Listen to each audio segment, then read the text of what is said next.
don't know how this is gonna work. This is more like a draft video. Headed to the movies, going to see Sinners, treat myself. Well, I'm sorry, rather my queen treat me. Anyway, I know I said I was gonna start vlogging again. Vlogging, I don't know how you say it. I say vlog. Either way, this ain't gonna be a long video. I used to say that back then and didn't mean it at all. So bear with me. We're gonna see if I'm the same person when it comes to that. But I don't know. I just had a thought today, or rather this morning. I had a thought this morning about lying or deceiving myself, and how I'm really like,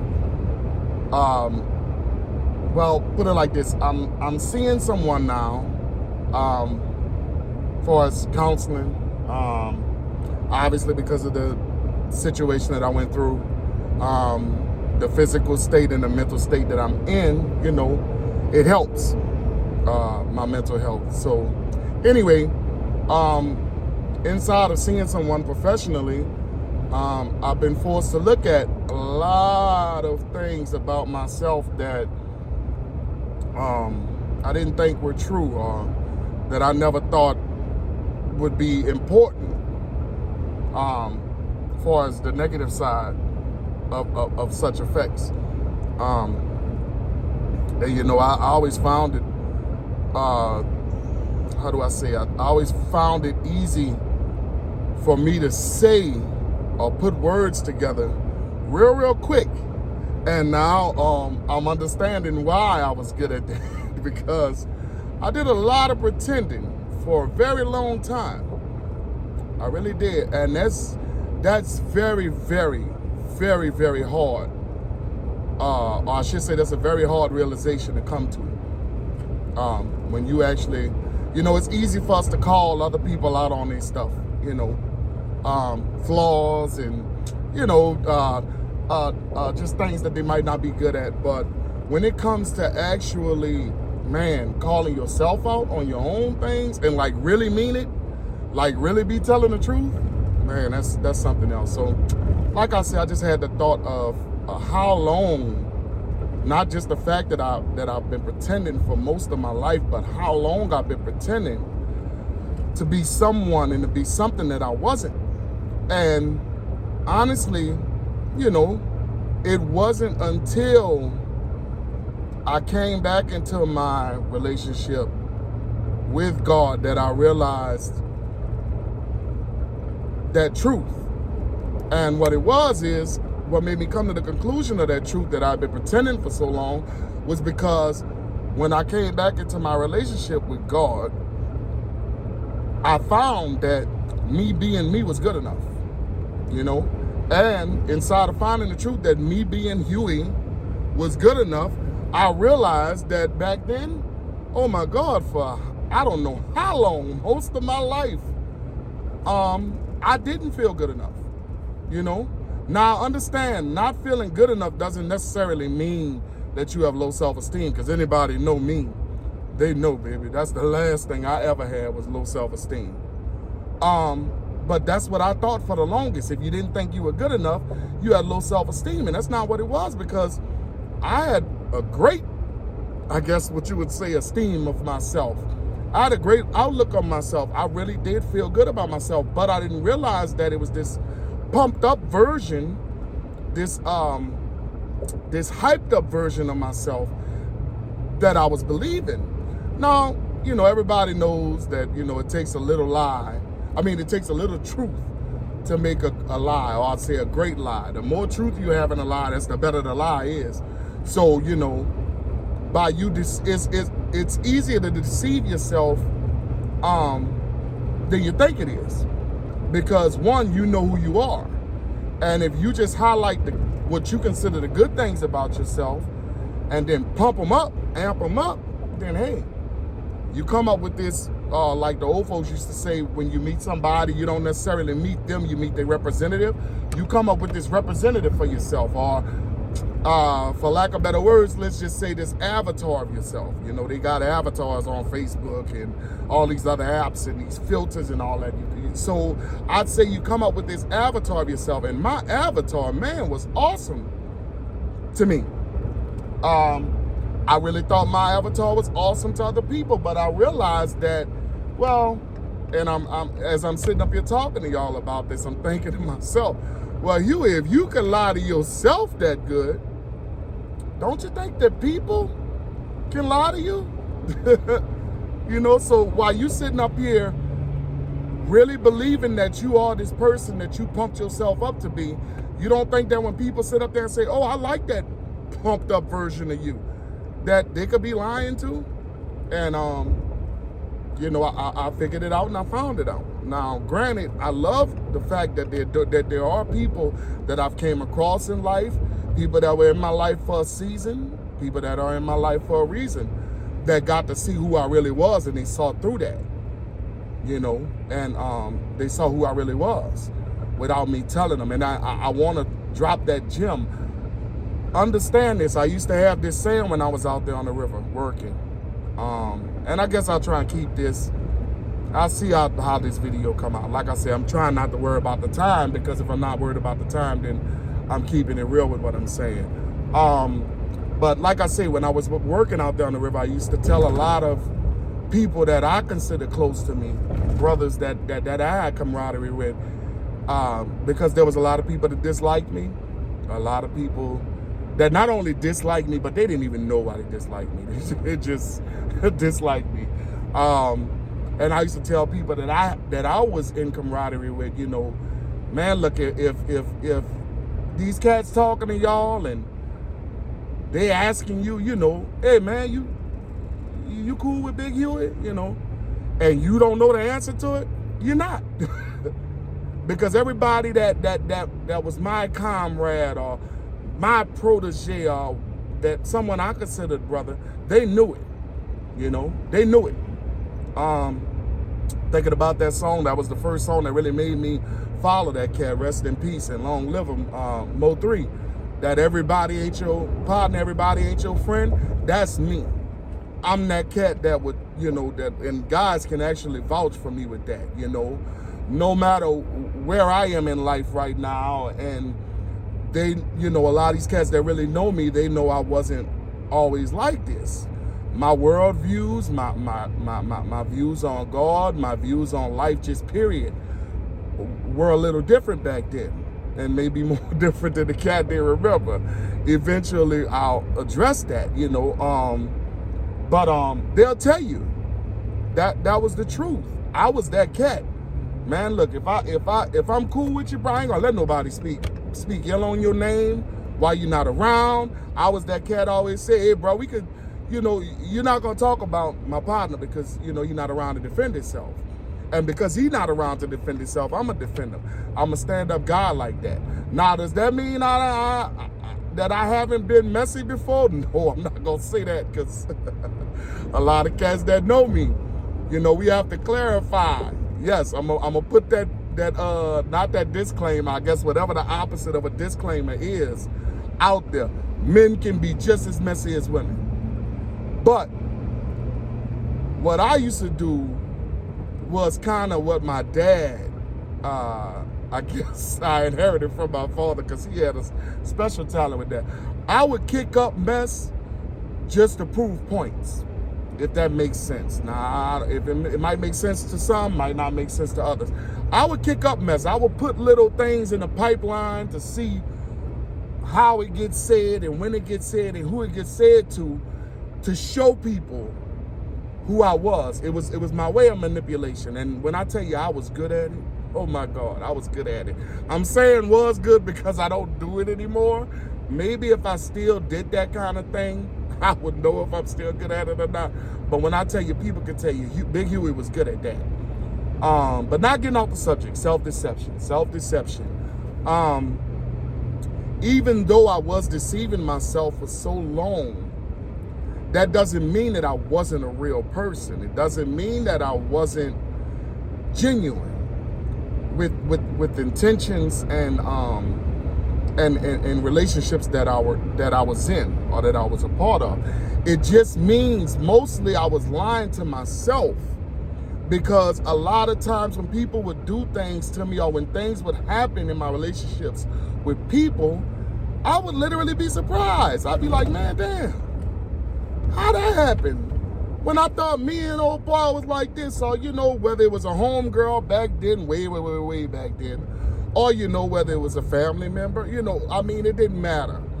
Even in previous relationships before I got married, I would be surprised, because I would be like, man, how can this happen? Or, and the thing was, I was lying to myself, because I realized that pumped up version of me, once I manipulated a situation, then something happens and takes place, because it was the pumped up version of me that caused that situation, or caused that person to do that, or caused myself to do that.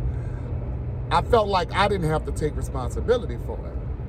So inside of me not taking responsibility for it, I surprised myself. It worked for me for so long until it didn't. It worked for me so long until it didn't. And I'm not gonna say it's a bad way to live, because I don't judge anybody. I mean, like I say, I'm telling you from my experience. This is nothing that I'm saying I saw or a story that somebody told me. This is a life that I lived for a very long time. I'm 41 years old. God say the same. August 24th of this year, I'll be 42. Let me stop and pause right now. Listen, August 24th is my birthday. That's my holiday. I guess people can say that. Man, y'all lay off my birthday, okay? I've been seeing a lot of things on Facebook talking about my birthday, and those that know about what I'm talking about, that particular date, August 24th, that's kind of cold-blooded. Don't associate my birthday with that. But anyway, I'm just trying to keep it fun. Like I said, the self-deception, I'm not gonna say it's you should be condemned, for living a life like that. What I'm gonna say is, it's easy to do, and it's not easy when you come to terms with the fact that you've been deceiving yourself. It's not easy. Actually, man, it hurts, because you realize all the time that you wasted for nothing. Because, in order for you, what I think, or I'll put it to you like this, the reason why I believe I was participating in self-deception was because once I got good at lying to myself, it was easier to lie to everybody else. It was easy to lie to the world. It was easy to lie to and like I say, a lot of people don't understand, and I hope I don't missay this or mislead. Well, I'm not gonna mislead. I'm gonna let the Spirit help me with this one. There are a lot of people that use lies for good. Okay, I'm gonna say that again. And what you don't understand, feel free to, leave it in the comments for me, and I'll elaborate on it. But because I have no problem with that. But I'm gonna say it again. There are a lot of people that use lies for good. I ain't talking about just those little white lies. I'm talking about, like I said, the manipulation that I participated in for a very long time. Even though the way I went about it was not a straightforward way, did good things come because of it? Yes. Be honest. So would I say that lying is a bad thing or a good thing? Honestly, I'm gonna say, looking back on how I did it, yeah, even though good things came about, that wasn't something that I should have did. I should have kept it real. And because the thing was, at the end of it, at the end of the manipulation, I ended up keeping it real anyway, which was crazy, because like I say, I wasted time. And I'm gonna say, time is very important to me now. It's very, very important to me now. Like I say, in later on videos, you'll start understanding why it's important to me. But right now, honestly, time is my biggest currency. It's my life's currency now. I don't believe in wasting my time. because I don't have much in here. Money comes and goes. I promise you. Loved ones, they come and go. You know, this world will pass away. You know, it's in the Bible. Jesus said it. This world will pass away. His word doesn't, you know. And one thing in this life that's guaranteed, the only thing in this life that's guaranteed is death. Okay? And that's physical death, not spiritual death. I'll get down in nitty gritty.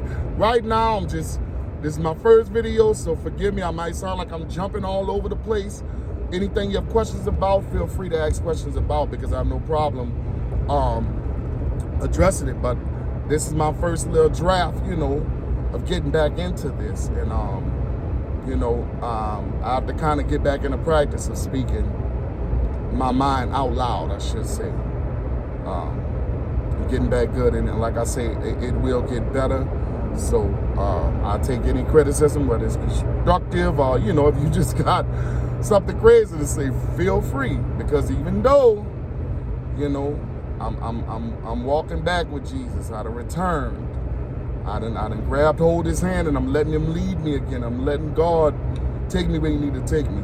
Don't get it twisted. I can still get back at you. I'll still get back at you. It'll just be a little different now. It ain't gonna be with all the cussing and fussing, but I still know how to hurt feelings. You know, and we gotta laugh at that, you know, because I mean, this world is crazy right now. It's been crazy for a long time, and laughter is good for the soul, you know. God has a sense of humor. Why would you not have a sense of humor? But anyway, like I say, self-deception. I was doing that for a long time, and I realized I was wasting time. So my advice on it, or just my, I don't know if you want to say my 2 cents, or I'm already telling you kind of how I feel about it. Anybody that's doing that right now, that if this sounds familiar to you, like maybe you've done it before, you feel me? Or you're doing it right now and just realized it from me explaining what I did, you know. Recognize it and start to try and rectify it. And the way you rectify it and the way you start to correct it is, you know, start with yourself. Because like I say, compulsive liars, I was a compulsive liar. I'm not gonna lie to you. My family will tell you, my friends will tell you, anybody that's close to me, like I say, that truly knows me, will tell you I was a compulsive liar. And it wasn't always malice behind it. I wasn't lying to be malicious. Sometimes I would just do it without even thinking about it. It just come out my mouth. Especially as a kid. I had practiced as a kid for so long that by the time I got grown, baby, it became easy. And like I said, it was just a pumped up, inflated version of myself, because honestly, I didn't feel like I was good enough. You know, and once you start realizing that, man, being you is good enough.